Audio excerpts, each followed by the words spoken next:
সে কতক্ষণ ধরে অপেক্ষা করছি। লোকটা যে এত কি কথা বলছে। এই যে ভাই শুনুন, আপনার কথা বলা কি শেষ হয়েছে? আমি একটু ব্যস্ত আছি, মাত্র 2 মিনিট কথা বলতাম।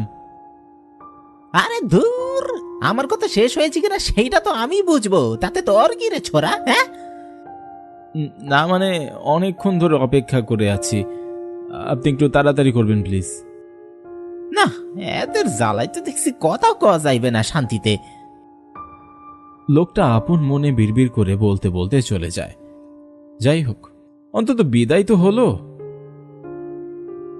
আমি জহির, বিশ্ববিদ্যালয়ের প্রথম বর্ষের একজন শিক্ষার্থী। বিশ্ববিদ্যালয়ে হলে সিট না পাওয়ায় আমি এখন একটা ছাত্রাবাসে থাকছি। ছাত্রাবাস কিছুটা দূরে হলেও পরিবেশ ভালো, আপাতত কোনো অসুবিধা হচ্ছে না, আর কদিনের মধ্যে এমনিতেই সিট পেয়ে যাব। কিরে, কি খবর তোর? হ্যাঁ ভাই, এই তো ভালো আছি, কোনো রকমে চলছে দিনকাল। কোনো অসুবিধা হচ্ছে না তো তোর? আসলে অসুবিধা বলতে, নতুন শহরে এসেছি তো, যদি 2-1টা টিউশনি পেতাম তাহলে বড় একটা উপকার হতো। আচ্ছা আচ্ছা, বুঝতে পেরেছি। ভালো সময়ে মনে করিয়েছিস। আমার হাতে একটা টিউশনি আছে, তুই যদি চাস তাহলে আমি বলে দেখতে পারি। তাহলে তো খুবই ভালো হয়, একটু দেখ না বন্ধু। আচ্ছা শোন, তাহলে আমি কথা বলে তোকে ঠিক করিয়ে দিচ্ছি। তবে ছাত্রের বাসা এখান থেকে একটু দূরে। কিছুদিন পড়ানোর পর একটা সাইকেল কিনে নিস। আপাতত না হয় আমার সাইকেলটাই নিয়ে যাস। অনেক অনেক ধন্যবাদ বন্ধু, তুই আমার অনেক উপকার করলি। কি বলেছে তোকে ধন্যবাদ দেই? আরে ধুর পাগল, বাদ দে তো ওসব। মানুষ মানুষের উপকার করবে, এটাই কি স্বাভাবিক নয় কি?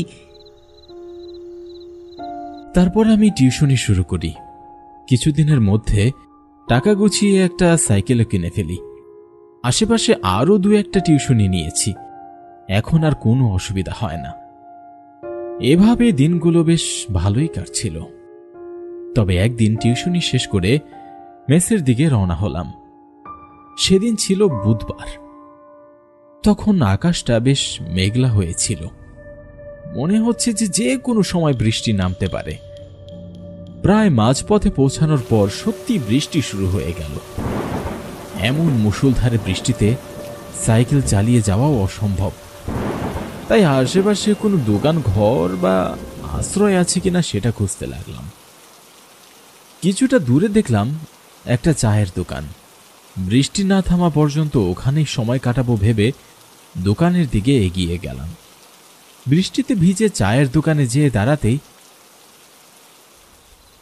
এই বৃষ্টি থেকে কোথা থেকে এলে বাবা? টিউশনিতে গিয়েছিলাম কাকু, আর এই দেখুন না বৃষ্টিতে আটকে গেলাম।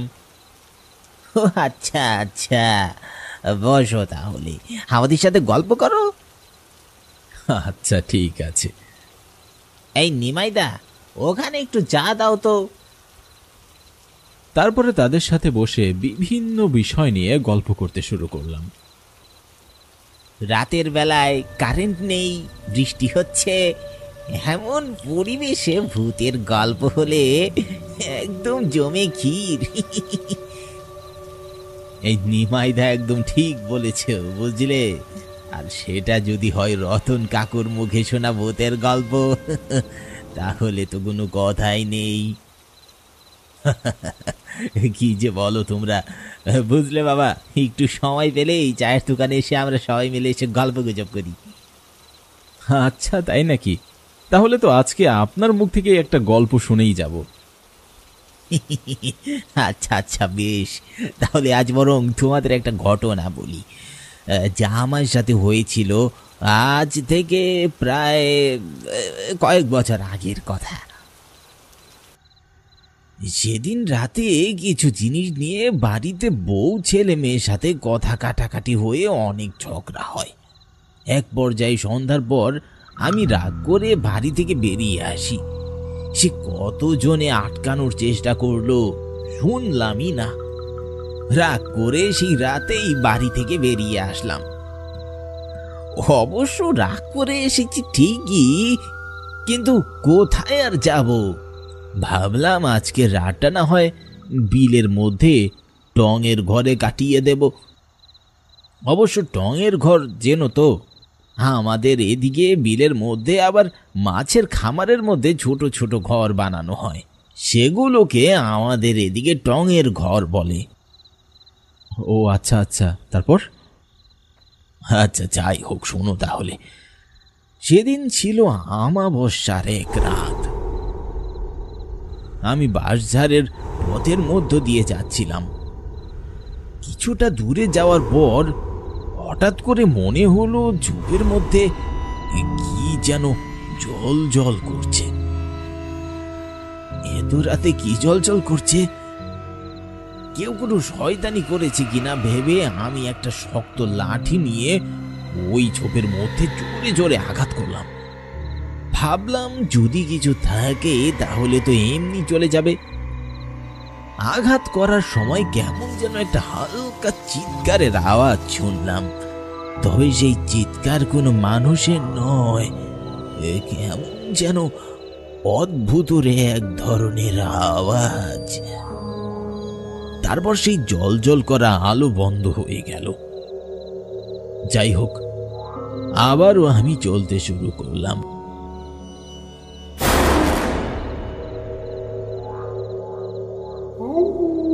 কিন্তু অদ্ভুত ব্যাপার হলো, এবার কেন জানি না মনে হচ্ছিল আমার পিছু পিছু কেউ যেন আসছে।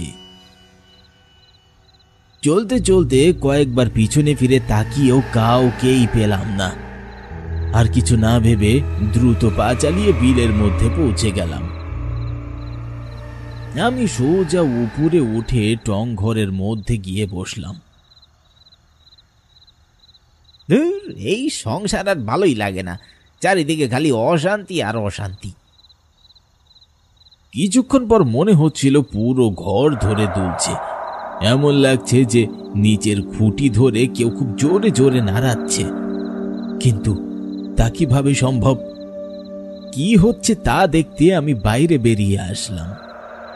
কিন্তু বাইরে বেরিয়ে এসে সবকিছু একদম স্বাভাবিক মনে হতে লাগলো। কোথাও তো কোনো জনমানবের চিহ্ন পর্যন্ত নেই। বাইরে একটা গাছের পাতাও নড়ছে না। মনের ভুল ভেবে আবারও ভিতরে গিয়ে বসলাম। কিন্তু তার কিছুক্ষণ পর মনে হলো পানির মধ্যে কি যেন ছবাট ছবাট শব্দ করছে। আমার মনে হয় নিশ্চয়ই কোনো গরু ছাগল ছুটে এসেছে, আবার অন্য কিছু হতে পারে। কোনো জীবজন্তু এসেছে কিনা তাই ভেবে আমি আবারও বাইরে বেরোলাম। আশেপাশের এদিক ওদিক তাকাতেই দূরে বিলের মধ্যে আমার চোখ পড়ল। আরে ওটা কি? আমাবস্যার ঘুটঘুটে অন্ধকারের মধ্য হলেও মনে হচ্ছে ওই জায়গাটি যেন জল জল করছে। আর স্পষ্টভাবে বোঝা যাচ্ছে ওখানে কেউ একজন শাপলা তুলছে। আমার সমস্ত শরীর যেন অবশ হয়ে আসছে। এ কি দেখছি আমি? এত রাতে কে শাপলা তুলছে? আমি ভয়ে ভয়ে ডাক দিলাম, কে কে ওখানে? আমার ডাক শোনা মাত্রই সে এক বিভৎস দৃষ্টিতে আমার দিকে তাকালো। আমি বুঝে গেলাম এ কোনো স্বাভাবিক কিছু নয়। দ্রুত ঘরে গিয়ে হারিকেনটা সাথে জ্বালালাম। এ নিশ্চয়ই কোনো এক অশরীরী আত্মা। যেভাবেই হোক এই আগুন জ্বালিয়ে রাখতে হবে, তাহলে ও কোনোভাবেই কাছে আসতে পারবে না। হারিকেন জ্বালিয়ে ঘরে ওভাবেই স্থির হয়ে বসে রইলাম। আমার সমস্ত শরীর থরথর করে কাঁপছে। ওই অশরীরী আমার কাছে না আসতে পারলেও দূর থেকে বিভিন্ন চিৎকারের আওয়াজ শুনতে পাচ্ছিলাম। মনে হচ্ছিল বাইরে প্রচন্ড ভয়ানক কিছু আমার জন্য অপেক্ষা করছে। আমার সারা রাত এভাবেই দুঃস্বপ্নের মতো কাটতে লাগলো। তারপর যখন আস্তে আস্তে সকাল হতে শুরু করলো, তখন ধীরে ধীরে সবকিছু স্বাভাবিক হয়ে যায়। দিনের আলোয় চারদিকে আলোকিত হতেই আমি কোনো মতে ওখান থেকে বাড়ি ফিরে আসি। তারপর কয়েকদিন যাবৎ প্রচন্ড জ্বরে বিছানায় পড়েছিলাম। আসলে সেদিন রাতে ওই ঝোপের মধ্যে কোনো এক অশরীরই ছিল। আমি লাঠি দিয়ে না বুঝে আঘাত করার কারণে হয়তো আমার উপর ক্ষিপ্ত হয়ে পিছু পিছু চলে এসেছে। ওহ, সত্যি কি ভয়ানক ঘটনা। তবে ভাগ্য ভালো যে আপনার কোনো ক্ষতি হয়নি। হ্যাঁ বাবা, তা যা বলেছ। এমন একটা ঘটনা আমার সাথেও হয়েছিল। তাই নাকি বাবা? তাহলে বলো তো শুনি। আচ্ছা, আমি বলছি, তাহলে আপনি শুনুন। সেবার কোনো এক জরুরি কাজে আমাদের পাশের গ্রামে আমি গিয়েছিলাম। লোকমুখে শুনেছি পাশের গ্রামে যাওয়ার পথে যে শ্মশান পড়ে, সেই শ্মশানের রাস্তাটা নাকি খুব একটা ভালো না। রাত বিরাতে ওখান থেকে যাওয়ার সময় অনেকের সাথেই অলৌকিক ঘটনা ঘটেছে। আমি কখনো সব কথায় খুব একটা কান দিইনি। তবে সেদিন রাতে ফিরতে বড্ড দেরি হয়ে যায়। আমার একদমই মাথায় ছিল না যে ওই রাস্তাটায় দোষ আছে। যাই হোক, আমি সাইকেল নিয়ে ফিরছিলাম। ঠিক যখন ওই শ্মশানের পাশের রাস্তা দিয়ে যাচ্ছিলাম, তখন হঠাৎ শ্মশানের কাছে একটা গাছ আমার সামনে ভেঙে পড়ল। ঝড় বাতাস কিছুই নেই, আচমকা এমন গাছ ভাঙ্গায় আমি বেশ ভয় পেয়ে গেলাম। কি কারণে এমন হতে পারে ভাবলাম, কোনো মতে গাছটা ডিঙ্গিয়ে পাশ কাটিয়ে চলে যাব। কিন্তু যখন আমি গাছের দিকে যাচ্ছিলাম, মনে হলো ঠিক ওই গাছের কোনায় কোনো এক কালো অবয়ব দাঁড়িয়ে আছে। আর যাই হোক না কেন, ও কোনো মানুষ বা জীবিত প্রাণী হতেই পারে না। হঠাৎ মনে পড়ল, গ্রামের লোকমুখে শুনেছিলাম এখানে নাকি এক আত্মা বাস করে, যে মানুষের রাস্তায় যাওয়ার পথে এভাবে আটকে দেয়, আর ব্যাস পাশ কাটিয়ে যাওয়ার সময় তার উপর ভর করে। আমি ভয়ে ভয়ে তখনই সাইকেলটা উল্টো থেকে ঘুরিয়ে দ্রুত সেখান থেকে চলে আসলাম।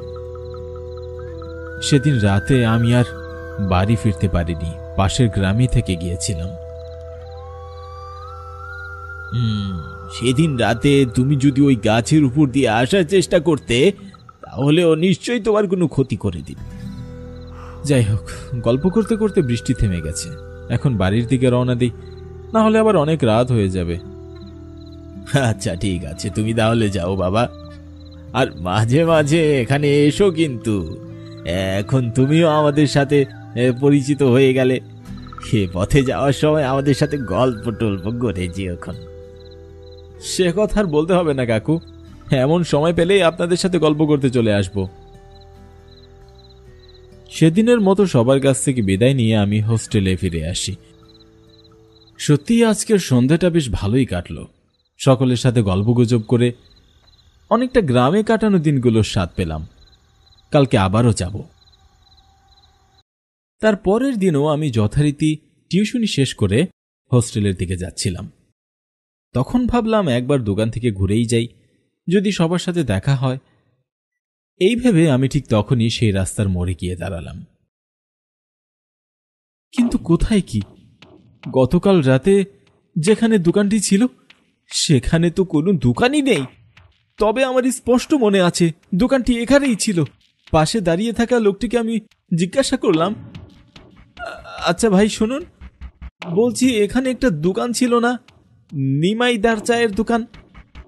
কই না তো, এখানে তো কোনো চায়ের দোকান দেখিনি কখনো বাবু। কি বলছেন? তাহলে কি আশেপাশে কোথাও কিছু ছিল না? না না ভাই, এখানে 2 বছর যাবত আছি, এমন কোনো দোকান তো দেখি নাই বাপু। আচ্ছা ঠিক আছে, তাহলে হয়তো আমার ভুল হয়েছে। কিন্তু এটা কি করে সম্ভব? কিছুক্ষণ পর রাস্তা দিয়ে এক বয়স্ক লোক হেঁটে যাচ্ছিল। তাকে ডাক দিয়ে বললাম, এই যে কাকু শুনুন। আমাকে বলছো? বলছিলাম যে এখানে নিমাইদার চায়ের দোকান ছিল না। কি কি কি বলছো তুমি বাবা? নিমাইয়ের দোকান? হ্যাঁ, গতকাল রাতে আমি বৃষ্টিতে আটকে ওই দোকানে বসেই তো গল্প করেছিলাম। রতন কাকা ছিলেন, আপনি কি চিনেন তাকে?